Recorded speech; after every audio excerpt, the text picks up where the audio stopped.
accompany the fact-based drama Manhunt. The Raoul Moat story is also available on STV Player. And we're heading back into the thick of the jungle later, where contestants reach new heights. I'm a Celebrity. South Africa continues tonight at 9 now on STV. Ahead of today's chase at 6:30, the latest news from London. The biggest walkout yet by nurses in England. As their strike escalates, healthcare workers say they're left with no choice. Every single day that I go to work, I worry about patient safety, and I worry that people are not in an environment where we can look after them properly. Also tonight, clashes erupt in May Day protests in France, with police firing tear gas and water cannon. Closing time for good. It's revealed a dozen pubs and restaurants close every day. Energy bills have gone up by 5 times what they were a year ago, but we are going to see a significant amount of pubs that will close.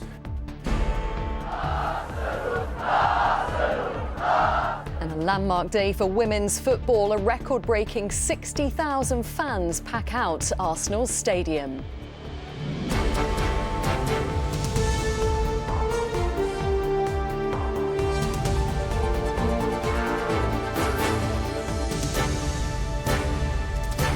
This is ITV News with Kylie Pentelow.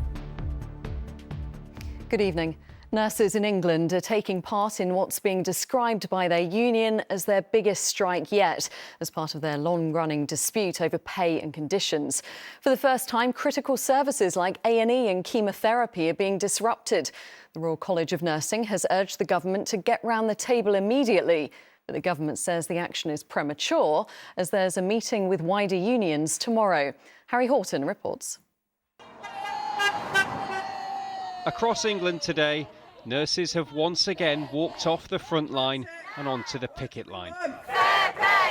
Some health unions have accepted the government's latest pay offer, but those still striking say poor paying conditions mean they have to keep up their fight. They just can't keep going on giving their goodwill anymore because they don't have anything left to give. Do you think there's enough determination to keep striking until you get this better pay deal? I think so, yeah. Every single day that I go to work, I worry about patient safety, and I worry that people are not in an environment where we can look after them properly. Members of the Royal College of Nursing walked out last night and will strike until midnight tonight. Nurses who work in intensive care, A&E and cancer care will be among those striking, but some exemptions are in place for critical care. Unite members at some ambulance services are also striking today and tomorrow. Ministers say today's strikes will be incredibly disruptive and will do little to help the 7 million NHS patients waiting for treatment. Ron Flewitt has a lung condition and has been waiting almost 2 years for a transplant. Every day I wake up, we think we're going to get the phone call. So today, are we going to get that phone call? I just don't know. You're in limbo. You don't know what your life holds, and it is in the hands of obviously the donors and the doctors and nurses. Union leaders say they're prepared to strike until the end of the year. And that's really unfortunate that we may have to do that and push these people onto picket lines to then.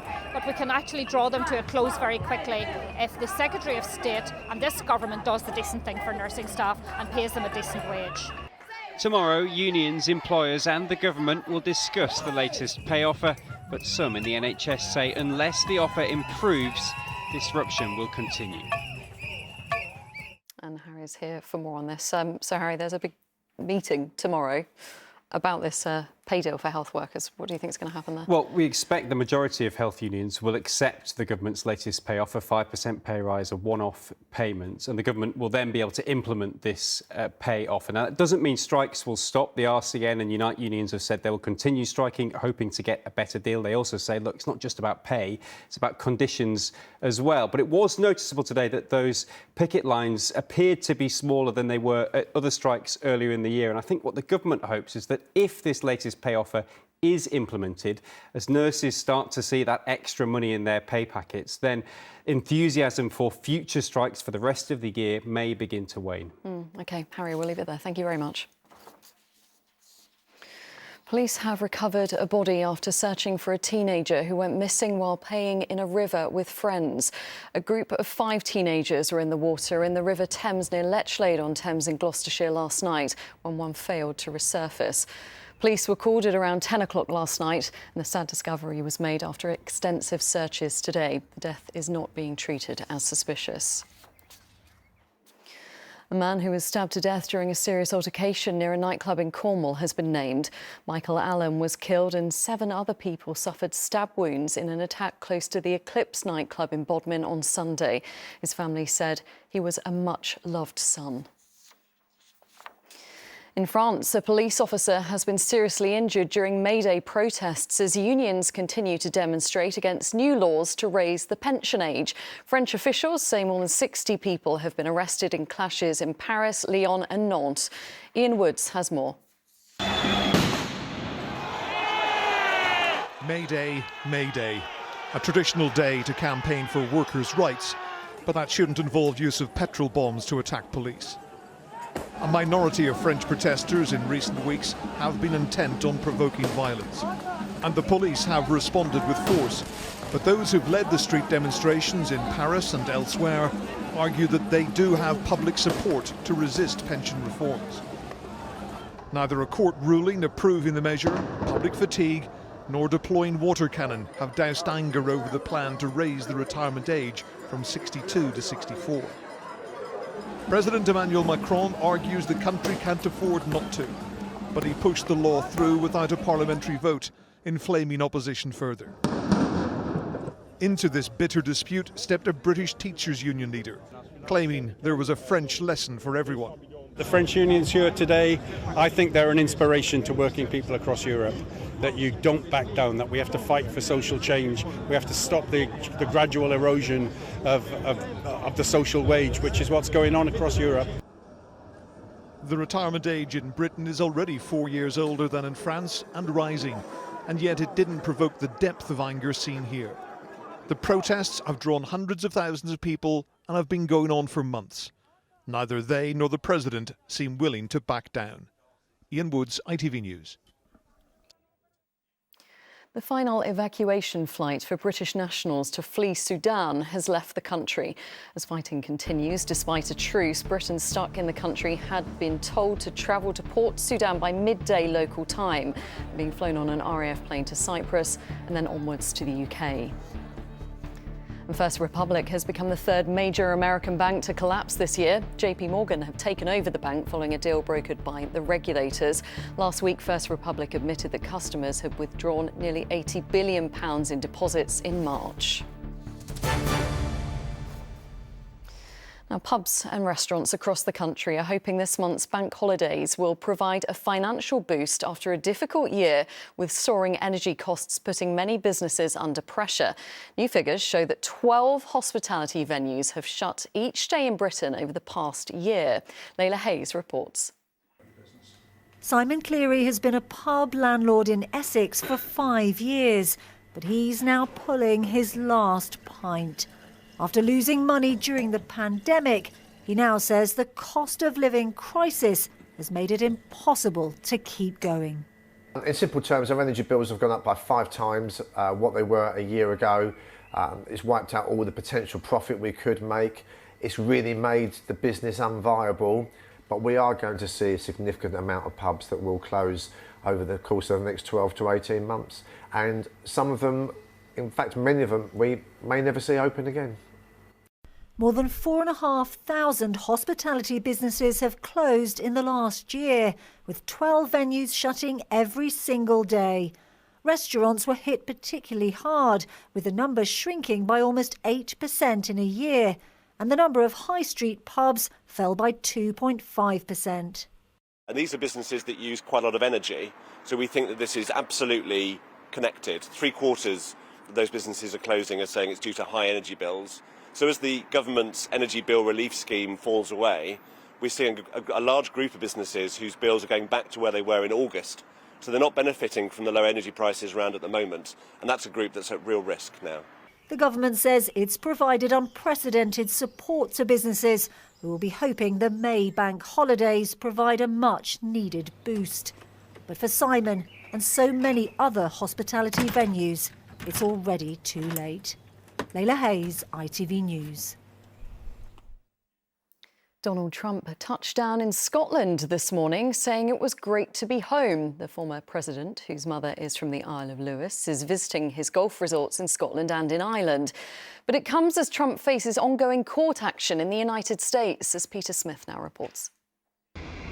The 45th President of the United States touched down in Scotland this morning with an entourage of family and friends. Greeted by the sound of bagpipes, a welcome change for Donald Trump from the noise of litigation now mounting against him on the other side of the Atlantic. Last month, he pleaded not guilty to 34 felony counts, and this is the first time he has left the US since appearing in court. President Trump, are you here to escape your troubles at home?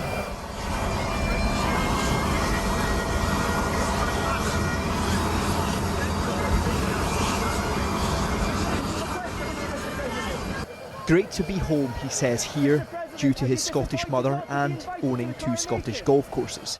But as the red carpet was rolled up and his motorcade rolled out, it is no secret this is a man who craves the power of the presidency and badly wants to call the White House home once again, if he is allowed to run. The last time Donald Trump was in the UK in 2019, he was still US President. He now lands here in the northeast of Scotland as the only US president in history to be facing criminal charges.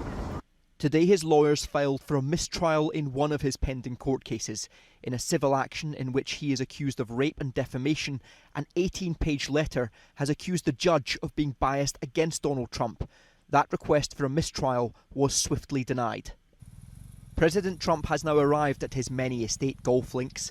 His Scottish courses lost almost £4.5 million in year 2021. But today, in footage from his own media team, he announced work will begin on a new course here, named after his mother. She loved Scotland, was a great admirer of the Queen, and I got to know the Queen so well.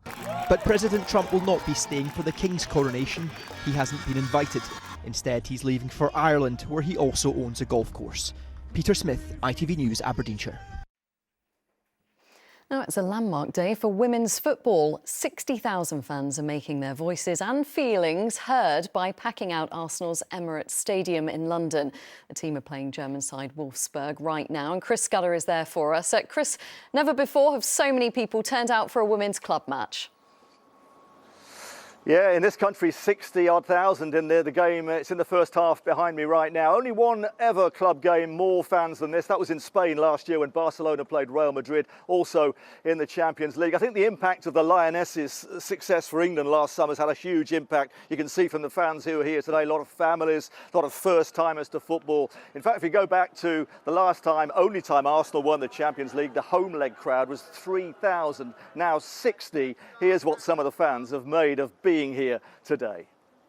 On the back of the Euros, the back of the women's team doing so well, and of course the men are on the up as well. So I think there's a real feel-good factor around the club, and I think that's really helped. To have an 8-year-old who's into football, has been following a bit of the men's game, to see the women doing so well, we're just bursting with excitement to come and see them play. Yeah, what do you think? Who's going to win today, Arsenal or Germans? Since we've arrived in January, it feels like there's a buzz, there's an energy around women's football, so we have picked up on that. Well, they're just doing so well, aren't they? And they're in the Champions League semi-final, which Arsenal the men's team haven't been for a while.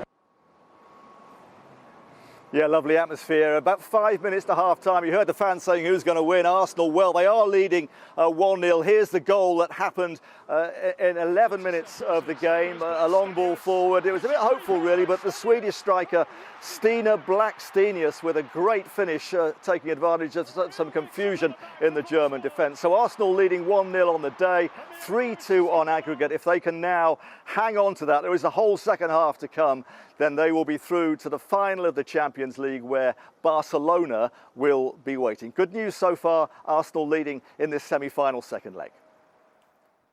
OK, Chris, thank you very much. We will, of course, let you know how they do. And finally for this evening, Mark Selby is taking on Luca Brecel in the final day of the World Snooker Championship after making history last night. This was the moment Leicester-born Selby became the first ever player to make a 147 maximum break in a final at the Crucible. Well, despite that, Brissell has extended his lead to 15-10 today, meaning he's just 3 frames away from victory. That's it for now. I'm back just after 10. I hope you can join me then. But from all of us here, whatever you're doing, enjoy your evening. Bye-bye.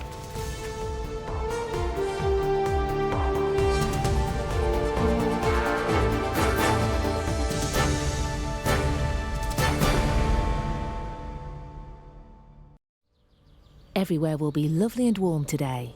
You might even be tempted to go for a dip. Heinz Seriously Good Mayonnaise sponsors STV National Weather.